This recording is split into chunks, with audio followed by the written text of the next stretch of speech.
The Urban Safety Explorer is a research and development initiative from Metro Analytics that was developed in advance of the Safe Streets and Roads for All program. It began development almost a year before the first SS4A grants came out because we knew with this program coming that we're in an era of big data. There's a lot more to be known and that is knowable about safety than ever was before.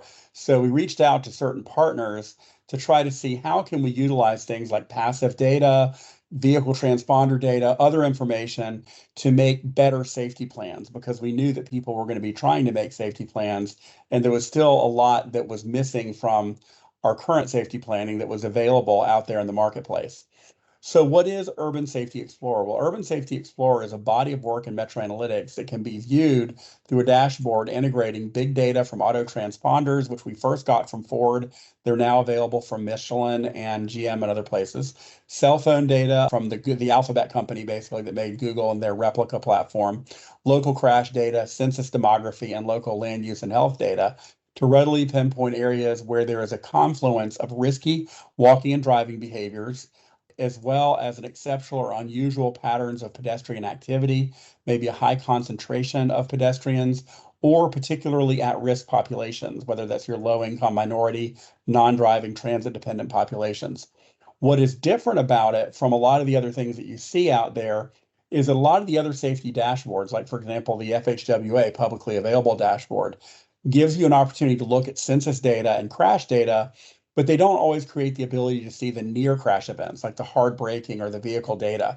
Entities like GM will sell those data, but how do you put them into the context of crash rates and risk and actually pinpoint safety priorities? Also, the ability to compare the expected walking based on the demographics of the area and the actual walking that is seen through sources like replica data. And ultimately, the ability to pinpoint safety clusters where you can make improvements in the built environment to serve the needs of a particular pedestrian market or a particular safety market that is vulnerable right now. So that's what Urban Safety Explorer is we have basically three different elements of things we look at when we use the Metro Analytics Safety Explorer research. One of them is looking at exposure and risk, looking at, okay, well, where do I have the most people, particularly walking or the most people driving in ways that could be dangerous? And where do I have the most exposure to crashes or near crash events? The next thing we look at is walking mismatch that says, well, where are people not walking that you might expect them to be walking? And is there something in the built environment we can focus on in a safety action plan to make it a more conducive walking environment? And then finally, we have the equity analysis, which is a fine-grained analysis to look really at where vulnerable populations are and how they may be experiencing the walking mismatch or the exposure and risk elements that we are concerned about when we do safety action plans. So the first thing that we can look at here is just looking at normalizing crash rates.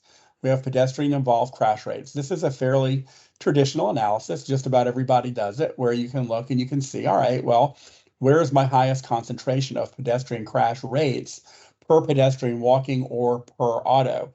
Now, many areas don't have pedestrian counts, so the use of replica data in this instance does make it possible to get a real pedestrian crash rate. Because we know, for example, if you just had a pedestrian crash count, that might just be a proxy for where you have a lot of pedestrians. But if you can divide that number of crashes by the number of pedestrians, you can actually see where the risk is, which is shown with the brighter colored dots here. And so this is just one of the first things that we do to start to use some of the passive data that are available. Now, the other thing that we look at is we look at walking propensity. Over the years, a lot of different walk scores have been developed.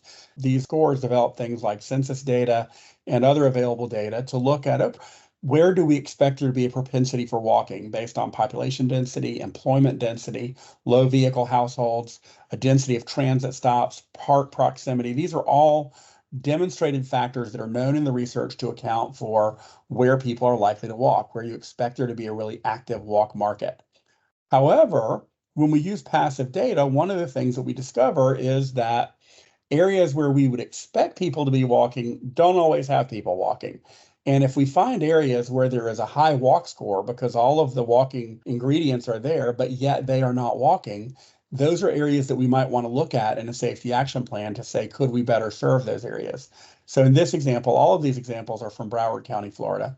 In this example, we see in dark green the areas that are what we might call underwalked.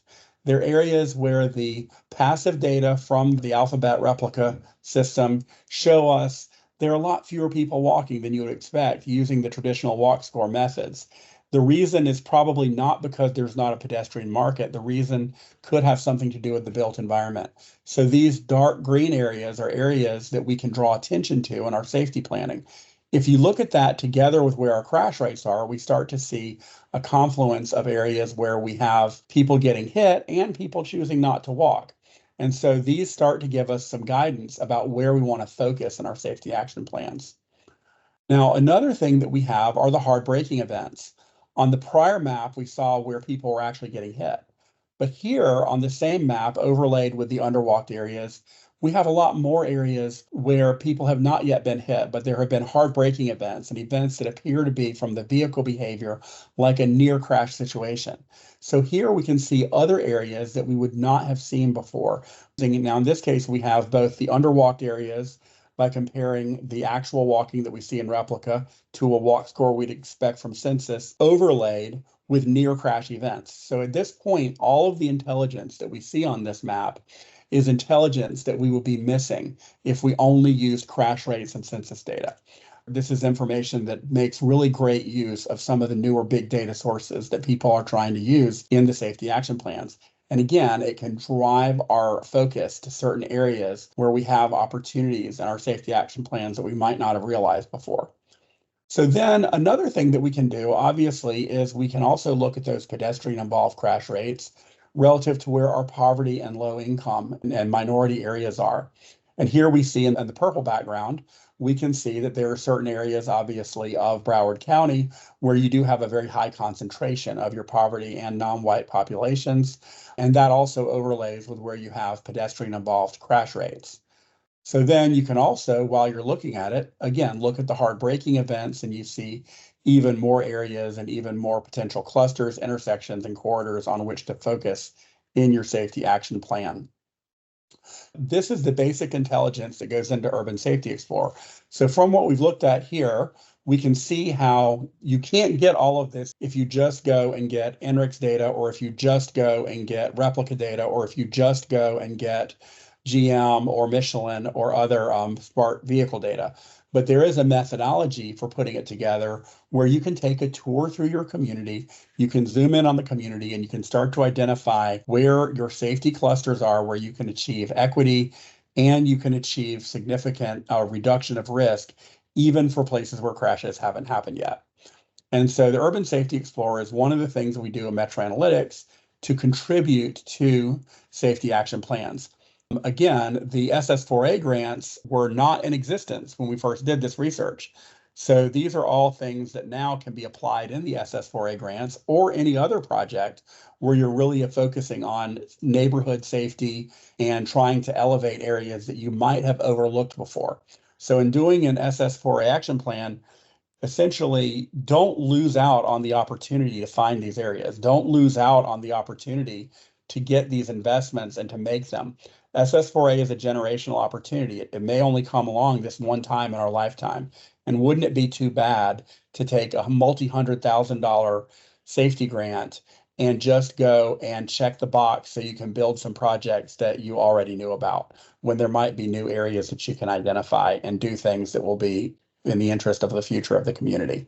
So that's one of the things that we do in Metro Analytics to support safety. And that is our Urban Safety Explorer research.